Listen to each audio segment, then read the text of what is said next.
Hi everyone, my name is Nidhi Bhatnagar and I welcome you all in this channel. आज के video में क्या सीखेंगे? आज हम करने वाले हैं क्लास 7th की इंग्लिश की एक पोएम द लेपर्डनम। और बहुत ही प्यारी सी पोएम और बहुत छोटी सी पोएम है, फटाक से समझ में आ जाएगी। तो चलो विदाउट डिले अपने वीडियो को स्टार्ट करते हैं। अब देखो, सबसे पहले हम ये समझ लें कि लेबरनम क्या होता है। लेबरनम है एक पेड़ का नाम। लेबरनम एक ऐसा पेड़ है जो पीले फूलों से लदा रहता है। जब समर का सीजन आता है तो उसमें बहुत सारे येलो फ्लावर्स आ जाते हैं। चलिए स्टार्ट करते हैं। Just down the road from where I live. अब पोइट कह रही हैं कि जहाँ मैं रहती हूँ ना, उसके नीचे की तरफ, पोइट कहीं ऊंची जगह पर रहती हैं, तो वहाँ नीचे की जो सड़क है ना, वहाँ पर क्या है, अलोन लेबरनम ग्रोज, यानी कि एक अकेला लबरनम का पेड़ जो है वो ग्रो हो रखा है, यानी कि वहाँ पे उगा हुआ है। It does not advertise it self, वो अपना एडवर्टाइजमेंट नहीं करता खुद से। अनलाइक द कॉइंग क्रोज, जैसे कि कौवे होते हैं ना, बोलते रहते हैं कहाँ हो कहाँ हो कहाँ हो, तो आप उन्हें नोटिस करते हो, कहीं ना कहीं खुद को इंट्रोड्यूस करते रहते हैं, वी आर हियर। लेकिन लेबरनम ट्री बिल्कुल भी ऐसा नहीं है। वो जस्ट अकेला खड़ा है और वो खुद को कुछ भी एडवर्टाइज नहीं करता। But like the cawing crows, you would say there is nothing to this tree. Its height is unremarkable, its leaves so ordinary. But like the cawing crows, जैसे कौवे होते हैं काव काव करने वाले, तुम ये कह सकते हो कि there is nothing to this tree. इस ट्री में ऐसा कोई खास चीज़ नहीं है। जैसे कि एक कौवा होता है, उसमें भी कोई खास बात थोड़ी होती है। कौवे का कुछ ऐसा, कभी किसी पोइट ने कौवे को बहुत महत्व दिया हो, ऐसा नहीं होता है। कौवे में कोई खास बात होती नहीं है, वो बोलती हैं, और ऐसे ही इस पेड़ में भी कोई खास बात है नहीं। इसकी हाइट भी अनरिमार्केबल है। ऐसा भी नहीं कि बहुत छोटा सा पौधा हो तो आपका ध्यान जाए, ऐसा भी नहीं कि बहुत बड़ा सा पौधा हो तो आपका ध्यान जाए। जस्ट अनरिमार्केबल है। And it's leaves so ordinary, और इसकी जो पत्तियां हैं वो भी बहुत ही ऑर्डिनरी हैं। बट कम द समर, लेकिन अब जब समर का सीजन आता है तो golden light is trapped with in the tree. तो सूरज की जो रोशनी पड़ती है, दैट इज गोल्डन लाइट। वो गोल्डन लाइट इस पेड़ में एकदम ट्रैप हो जाती है, फंस जाती है, रोशनी आके इसको घेर लेती है, हम कह सकते हैं, और इसी के अंदर आ जाती है वो सारी रोशनी इनमें। और जब मई का महीना आता है, जब पूरा अच्छे से समर आ जाता है, the crystallised sunbeam burst out for all to सी।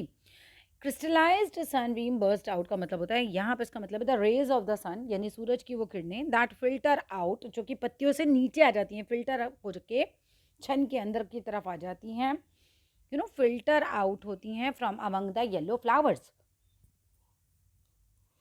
और इस पौधे के येलो येलो फ्लावर्स से टकरा के मतलब आगे आ जाती है, एक तरीके से जैसे छलनी होती है ना, तो उसमें से कुछ भी फिल्टर हो जाता है और आगे आ जाता है। ऐसे ही सूरज की जो रोशनी पड़ती है, देखो ऐसे ये पेड़ है ना, यहाँ सूरज की रोशनी है, इसकी पत्तियों से छन के नीचे की तरफ आ जाती है। तो ये जो रोशनी होती है, ये कैसी लगती है? ये देखते ही बनती है, मतलब ये बहुत ब्यूटीफुल सी होती है। यहाँ लिखा है ना, for all to see. For all to see मतलब सब उसे देखते रह जाते हैं, सबकी आंखें एकदम चकाचौंध हो जाती हैं उसे देखकर। Flowers of Sunbeam clock the tree. और जो फूल होते हैं ना सनशाइन के, फ्लावर्स ऑफ सनशाइन यानी कि धूप के जो फूल हैं, नहीं पहले एक पैराग्राफ ये वाला रह गया। The thundery grey sky cast its gloom. जब बारिश का मौसम आता है, पहले गर्मी का बताया, अभी बारिश का बता रहे हैं, तो जब भी बारिश का मौसम आता है ना, तो ठंडरी यानी कि वो जो गड़गड़ाहट की सी आवाज़ होती है, तो स्काई कैसा होता है, उस समय ग्रे हो जाता है, वो अपना उदासी फैला देता है। उदासी क्यों कहा गया है? बादल बहुत ही ऐश के कलर के होते हैं, राख के कलर के होते हैं। सब जब बादल गरजते हैं, सबके काम रुक जाते हैं, और एक उदासी को वहाँ इंडिकेट किया गया, बादल गरजने को दिखाया गया। उदासी जो है वो फैल जाती है, एवरीथिंग इनसाइड, जो भी कुछ दिखाई देता है, हर चीज़ पर उदासी छा जाती है। But the little tree is quite untouched. लेकिन ये जो छोटा सा पेड़ होता है, ये बिल्कुल अनटच्ड रहता है, इसको कोई भी टच नहीं करती। क्या चीज़? उदासी से टच नहीं करती। It burns with topaz light, और ये चमकता रहता है, ग्लो करता रहता है। Burns means to glow, glow करता रहता है अपनी ब्राइट येलो टोपाज। टोपाज एक तरीके का स्टोन होता है, और उसकी तरह ही वो चमकता रहता है। Flowers of sunshine clock the tree. और फूल की जो जो हम कह रहे हैं सनशाइन, धूप के जो फूल है, एक तरीके से धूप की जो किरणें हैं, हम कह सकते हैं, क्लॉक द ट्री, वो इस पेड़ को बिल्कुल कवर कर देती हैं। डजल एवरी आई, हर एक की आंखें उसको देखकर चमक जाती हैं, चकाचौंध हो जाती हैं। And every puff of a wayward breeze, और जो भी हवा का झोंका आता है, हर बहती हवा का झोंका हम ये कह सकते हैं, वो क्या करता है?